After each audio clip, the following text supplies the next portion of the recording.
A terror attack in Kenya, U.S. troops killed in Syria, and the closest thing you can get to hell on earth, in my opinion. That's all coming up on today's episode of The Hot Zone. This is The Hot Zone.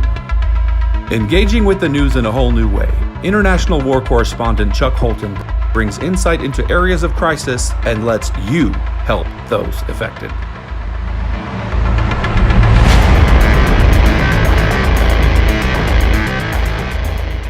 Hey folks, I'm Chuck Holton, and I'm driving south to Florida.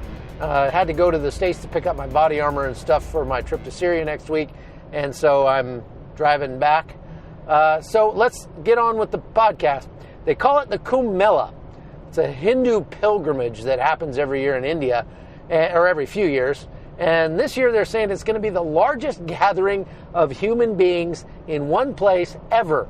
120 million people, and it's hard to even grasp a crowd that size. It's equal to the entire population of Japan. And all those happy Hindus are going to be descending on a place that I can't pronounce. And anyway, it's a city in the north of India where 3 sacred rivers converge, and all these people are coming to bathe in those rivers to wash away their sins. So let's hope that nobody downstream is planning on washing anything else or drinking from that waterway anytime soon. Blah. Anyway, I thought a trip to Disney was about as close to hell as I ever wanted to get. The older I get, the less I like big crowds of people. But 120 million people all in one place, that just makes me like break out in hives right there.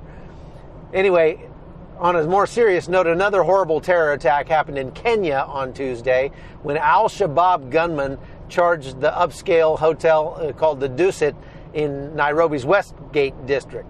They detonated bombs in the lobby and then started taking hostages and had a big standoff with Kenyan police and military for several hours. So far, 15 people are dead and a whole lot more wounded. The Kenyan president made a statement on Wednesday afternoon that the hotel had been retaken and cleared, and the cleanup has begun. Al-Shabaab is the terror group responsible. They're from Somalia, and they've also been responsible for a whole lot more horrific terror attacks in Kenya and elsewhere over the past several years. In 2013, they took over a shopping mall very near where this attack happened, eventually killed more than 60 people. They also attacked the Garissa College in Kenya back in 2015 in April and murdered 147 students.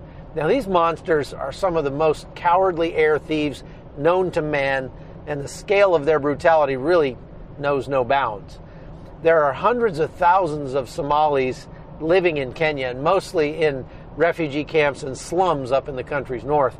And then they left their own country because of the violence that was there, but that violence has followed many of them to Kenya. They've been the subject of incredible hardship and violence in Kenya, and Islamic extremists have been infiltrating the refugee camps and using them as recruiting grounds for disaffected youth in that area.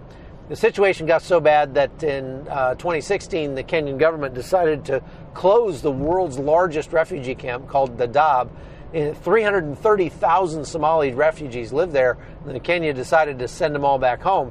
But that didn't go over very well with the international aid community and human rights groups, who said it was dangerous and maybe even illegal for them to do that. But after the massacre at Garissa, the Kenyan government said it was a national security issue and they had to close the camp. Bottom line is, Somalia is literally one of the worst places on the planet. I've been there several times, and it's hard to even describe how bad it is there, the living conditions and that sort of thing. The people there really don't know anything different, however, and so coming from such a brutal and lawless place, it's hard for them to assimilate into civilized, especially Western cultures. Now, thousands of Somalis have moved to Minnesota and left their country behind, and they've all settled in like the Minneapolis-St. Paul area, and they're starting to have a really major effect on the culture and the politics of that area. A few years ago, our Frontlines team from NRA did an investigation there about Somali young men who were leaving Minnesota and going back to Somalia to fight for ISIS, and then coming back to the United States. Check it out. you guys only knew how much fun we have over here. This is the real Disneyland. You need to come here and join us and take pleasure in this fun. We walk amongst the lions. We sleep under the moon and the stars. And if you guys need to come here, this is the place to be. We miss you. We ask Allah subhanahu wa ta'ala to make it easy for you to come here, to join us in this cause, and to crush the kuffar, to free yourself from all your desires and all the evil fitna. Minnesota has the largest number of Somalis in the United States. Because of our large numbers here, we have to constantly be concerned about kids being radicalized. They're here, they live here. The radicals are part of the community because of our isolation and our poverty and our fear of government that allowed them to operate freely. As soon as they give up the suicide cult concept and they decide just to walk into a building with AK-47s, we're in a world of trouble, and we're there now. The Westgate Mall attack in Nairobi is the biggest wake-up call for law enforcement here in America. Okay, now let's move over to Syria. On Wednesday, a bomb went off near a U.S. patrol that was in the city of Manbij and killed at least 14 people, including some Americans. We're not sure exactly how many at the moment. The Islamic State claimed the attack and said that the terrorist, it had a terrorist with an explosive vest that struck the patrol as they neared a local market in that city, which has really been home to most of the U.S. troops in Syria for the last several years. Now, I get asked from time to time the question of how could a Christian be a soldier and possibly have to kill people? And my answer has always incorporated a situation like what we just saw here in Syria.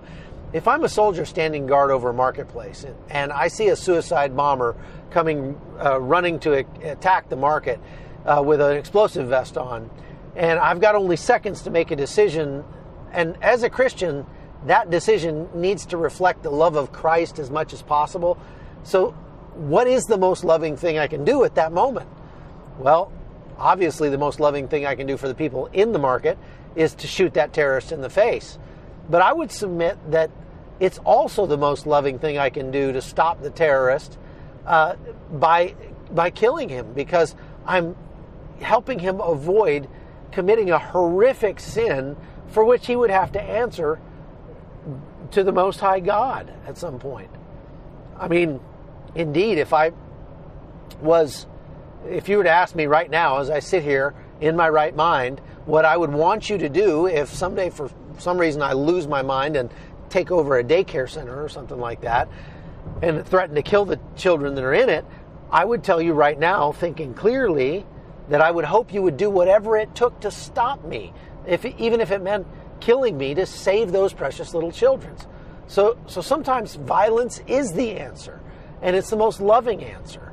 It's not clear whether this attack in Syria happened because of the pullout that was announced by President Trump a couple weeks ago, where he suddenly said, we're going to take all U.S. troops out of Syria. But the situation on the ground probably isn't that nuanced. I mean, what I'm trying to say is the enemies we have there are going to look for whatever opportunity they have to kill us, and the greater politics of whatever's going on in Washington probably don't affect those feelings all that much. The bottom line is that since we put troops in Syria in 2014, we've only lost 2 soldiers up to the point where this attack took place. So Wednesday's attack may have doubled or tripled even the total cost in U.S. troops that we've suffered. And that may be one of the reasons why Donald Trump decided to take the troops out of that place, because the political capital that gets burned every time we lose a U.S. soldier in that area or in any area is just too high right now. And I have heard some rumblings that the U.S. may try to keep a presence in the area by hiring private military contractors to do the job that U.S. troops were doing. And that's one thing that I'm going to try to investigate on my trip to Syria next week. So I'll let you know. But to say the situation over there is bad would be a major understatement. I mean, Fox News reported on Wednesday that at least 15 children have died over the last month due to the very cold weather and poor medical care. And that's another thing, another reason I want to go over there, is because I want to bring you the stories of the children who are suffering because of this war. And as I always say on this podcast, I want to give you an opportunity to reach into those kids' lives and help them directly, and then see how much good a little bit of money can do for people that are having their worst day. So I don't know if I'm going to have very good internet access while I'm on the ground over there, but you can bet I'm going to be filming everything that happens, and I'm going to bring it to you, those stories that mean the most important stories.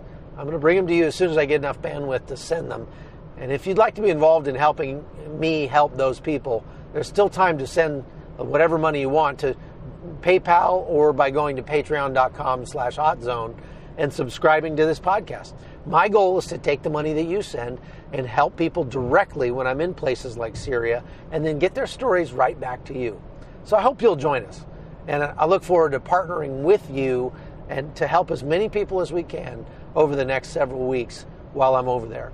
So thanks for watching. That's all we've got for today on today's Hot Zone. You're going to see probably more strange situations like this where I'm not in the studio in front of a nice big 80-inch LED screen and with all the lights and cameras and teleprompters and everything like that, because I'm going to be on the road a lot, and my goal is to keep bringing you this podcast however I can and try to do the best job I can with what I've got. So I'm sorry for the bad audio quality, and I hope you'll keep watching, because we're going to have some pretty cool stuff to show you before too long. Thanks for watching, and thanks for being with us on The Hot Zone. The Hot Zone is produced by Amy Holton and Livefire Media. Copyright 2019.